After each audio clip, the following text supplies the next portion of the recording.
We're here with Vin News with Rabbi David Bar-Hayim of Machon Shilo. Rabbi Bar-Hayim, if you can tell us what Machon Shilo is all about.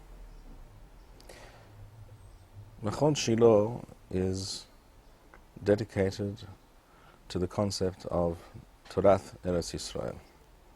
What is Torath Eretz Yisrael? The essential assumption is that the natural habitat, the real place where Torah can really thrive and exist as it should, and where the Jewish people can live according to that Torah as they should, is in Eretz Yisrael. In Galuth, whether we like it or not, the Torah always becomes distorted. And Chazal were fully aware of this and made this very clear in many different statements which appear in Chazal. For example, the well-known statement from Bereshit Rabbi, En Torah keTorat Eretz Yisrael. There is no Torah like the Torah of Eretz Yisrael. Why not? There are many yeshivoth, there are many Talmidei Chachamim lichora, both today and in the past. And yet Chazal tell us there is no Torah like Torat Eretz Yisrael, because the Galuth is not a normal and healthy atmosphere for the Jewish people, not even for the individual Jew. And the Torah always has to somehow be modified and be adapted to that Galuth reality, which is not the primary and essential reality of Torah as intended by Hashem. There are some Shittas that have been espoused by Machon Shilo that seem to indicate that they don't necessarily follow the Shulchan Aruch, you don't necessarily follow the Talmud Bavli, you don't necessarily follow the Rambam per se. What are the exact parameters that you follow in terms of the way halacha is established? Citing some examples, the Talmud Yerushalmi, actually the Talmud Bavli says that in Marava they would make a bracha on removing the tefillin.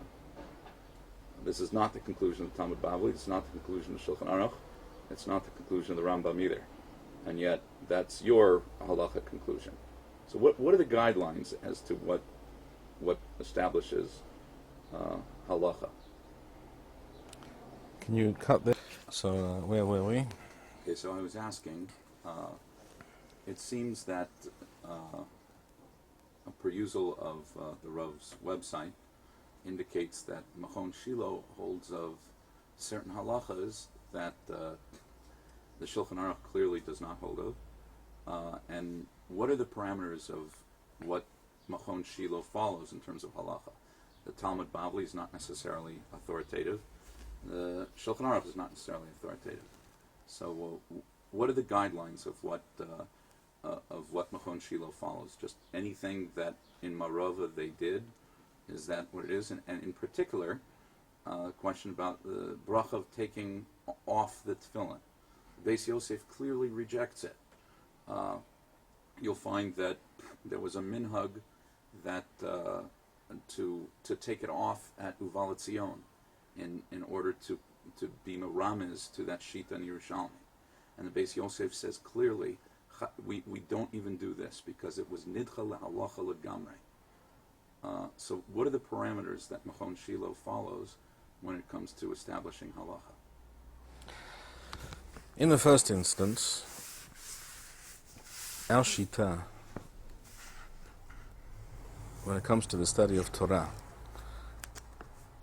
is first of all to look for the truth. The Torah is a truth system, a system of truth given to us by Hashem.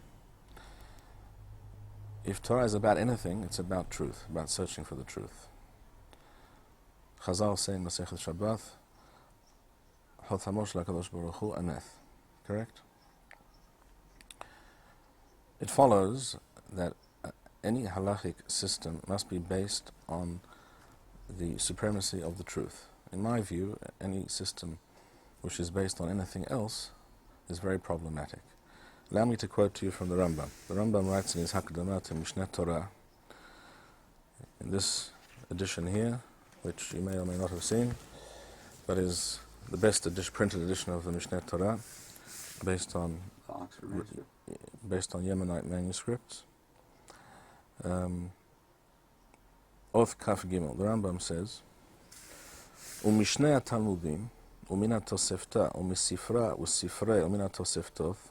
From all this material, previously he spoke of the Mishnah, so he says here, from the Mishnah and the two Talmudim, Bavli and Yerushalmi, and the Tosefta and all the other Baraitoth that we have, Sifra, Mechilta, Mikulam Yithba'er Ha'asur wa Hamutar wa Hattameh wa Tahor wa Hayav wa Patur wa Hakasher wa Pasul.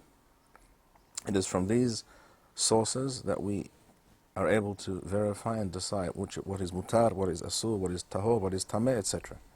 So says the Rambam. Furthermore, the Rambam says, in the same Hakdamah, a little later on, Oth Lamed, he writes, V'chen, im lamad ehad meha geonim. Geonim means not necessarily Geonei Bavel, but one of the great Chachamim. If one of the great Chachamim was of the opinion, Shaderech HaMishpat Kachu, that the halacha is X, ונתבאר לבית דין אחר, שעמד אחריו, שאין זה דרך משפט הכתוב בתלמוד, and another Beit Din or another Chacham later, in a later time, looks into the same matter and reaches a different conclusion. So what should we do, says the Rambam? En shum'im larishon. We don't follow the opinion necessarily of the former, nor necessarily of the latter. Ela lemisha hadda'ath nota lidvara. We follow the opinion that seems to be the correct one. Ben rishon, ben aharon. Whether it is the latter or the former opinion. We are searching for the truth, says the Rambam. That is the Rambam's methodology as a rule throughout his halachic writings. And I believe this is how all the Rishonim, in actual fact, worked. None of the Rishonim worked with Kalalei Halacha. In other words, not one of the Rishonim felt obligated to follow a particular Shlitta or a particular point of view, even though it's clear that some Rishonim had certain leanings in certain directions. Some of the Rishonim are more likely to accept a psak halacha if it comes from one of the Geonim, and others perhaps are more willing to contradict such a psak halacha from one of the Geonim.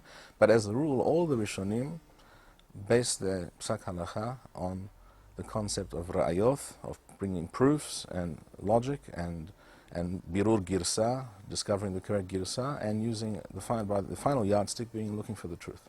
The Rambam does write that the Talmud Bavli was accepted by all of Klal Yisrael, and since it was accepted by all of Klal Yisrael, it became authoritative. He writes that in the Hakdamah to the Mishneh Torah. Now, not exactly. I'll read to you exactly what he writes. Okay. And then we'll see exactly what the Rambam says. It seems from the Rambam that he, even though he does paskin like the Yerushalmi often, it seems from the Rambam that he holds that the Talmud Bavli is authoritative. In addition, we do find klalim in the Rishonim as to which section of the Talmud Bavli we paskin like. In other words, you find that the Rishonim discuss that. You have it from Rav Sadia Gaon. You have klalim that come from the Gaonim and from the Rishonim in terms of how we paskin, which seems that texts are authoritative. So texts, of course, are authoritative. Who suggested otherwise? Well, I think that you just suggested otherwise. The Rambam just told us, I repeat, right, that from the Mishnah and both Talmudim and the Tosefta and all the other Baraitoth, from all these together by proper iyun and limud of all these sources, taken in aggregate, we cannot reach the truth. But what I'm saying is, it seems from what you said that the criterion of how to establish halacha is based on a Talmud Chacham who looks through all the sources and establishes what he thinks is the truth based on an aggregate total of these sources. Am I incorrect? That's entirely correct. That's correct. And that's also what the Chazon Ish says. Okay. Now, it seems to me, though, that there are other Rishonim that establish halacha based on the Talmud Bavli, right? And that the Talmud Bavli is authoritative. So